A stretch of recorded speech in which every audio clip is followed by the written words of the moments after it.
2024 के लोकसभा चुनाव में अब 1 साल का वक्त बचा है, लेकिन विपक्ष की रणनीति क्या होगी ये अब तक साफ नहीं हो सका है। विपक्ष की पार्टियां आपस में ही आरोप प्रत्यारोप में लगी हुई हैं। क्या बीआरएस बीजेपी की बी टीम है? कांग्रेस ऐसा आरोप लगाती है, लेकिन बीआरएस की नेता के कविता ने कांग्रेस पर क्या पलटवार किया वो सुनिए। देखिए, एक तो बात यह है कि जब भी कोई आवाज़ उठाता है किसी सत्ता पक्ष के खिलाफ, तो पहले बाकी विपक्ष लोगों को लगता है कि आवाज़ उठाने का हक सिर्फ हमें है, तो बाकियों को अंडरमाइन करना चाहिए। तो कांग्रेस पार्टी का ये आदत है, कोई भी आवाज़ उठाता है बीजेपी के खिलाफ तो इमीडिएटली बोलते हैं ये बी टीम है, सी टीम है। लेकिन आज कांग्रेस की हालत अगर आप देखेंगे तो पूरे देश में सिर्फ और सिर्फ उनका एक बड़ा रीजनल पार्टी का दर्जा रह गया और कुछ नहीं। They are not a national party anymore. अगर उनका ऐसा कुछ भ्रम है उसको छोड़ना चाहिए, वो भ्रम से बाहर निकल के आके कांग्रेस पार्टी को स्ट्रांग बनाने के लिए सोचना चाहिए, in the interest of the country, not in Congress party interest. And जहाँ जहाँ स्ट्रांग रीजनल पार्टी से उनसे अलाइन करना चाहिए। अगर सही में कांग्रेस पार्टी चाहती है कि भारतीय जनता पार्टी को 2024 में हराए, तो they should leave their arrogance, they should come down, they should become a team player, they should work with all the parties to make sure BJP loses the next election। तब उनको पता चलेगा कौन B team है, कौन ए team है, कौन क्या टीम है। अगर हम बीजेपी के बी टीम होते तो आज ईडी ऑफिस में नहीं होते ना भाई, हम तो आराम करते होते।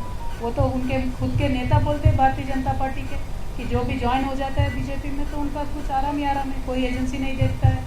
600 करोड़ का घोटाला करो, 1 लाख करोड़ का करो, अदानी के जैसा रिकॉर्ड तोड़ घोटाला करो, फिर भी कोई नहीं पूछने वाला है ना। तो हम तो बी टीम नहीं है, हम तो ए टीम है। आगे चल के बराबर भारतीय जनता पार्टी का ऑल्टरनेटिव बीआरएस होगा, एक बहुत पावरफुल पॉलिटिकल एक पार्टी इस देश में बनेगी। BRS will work for the nation and we will emerge very strong. BRS की तरफ से कांग्रेस पर अब तक का ये सबसे बड़ा हमला है, लेकिन कांग्रेस की तरफ से भी बीआरएस को आईना दिखाने का काम कांग्रेस पार्टी ने जरूर किया है। ठीक है साहब, और करेंगे क्या भाई? देखो, जब किसी के सामने उसका चेहरा आप रख दो तो सबसे बुरा आदमी मानता है। कोई आदमी को जब आप किसी की ऐसी आलोचना करो जो सामान्य हो, नीतियों की हो, तो किसी को दिक्कत नहीं होती है।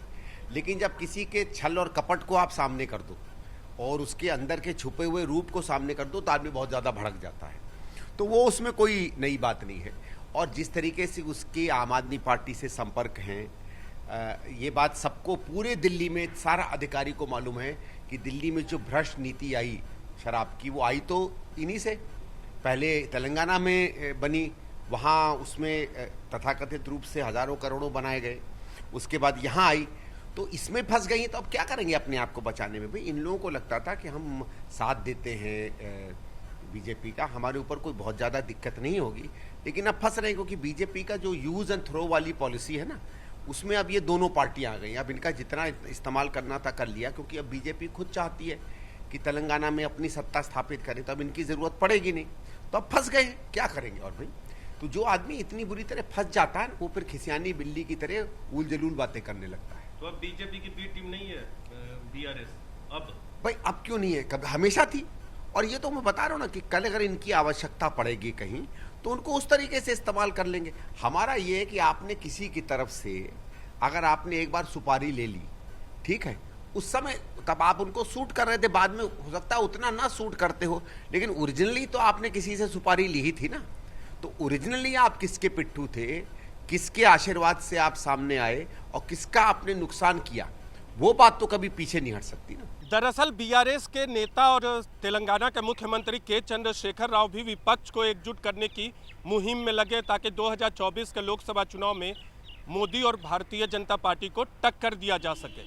लेकिन वो कांग्रेस के साथ चलने को तैयार नहीं, जबकि कांग्रेस पार्टी का मानना है कि 2024 के लोकसभा चुनाव में कांग्रेस के नेतृत्व में ही बीजेपी को टक्कर दी जानी चाहिए। और इसीलिए साल भर का वक्त बचा है, कोई रणनीति विपक्ष की तरफ से तय नहीं हो पा रही है और विपक्ष के बीच ही आरोप प्रत्यारोप का दौर जारी है।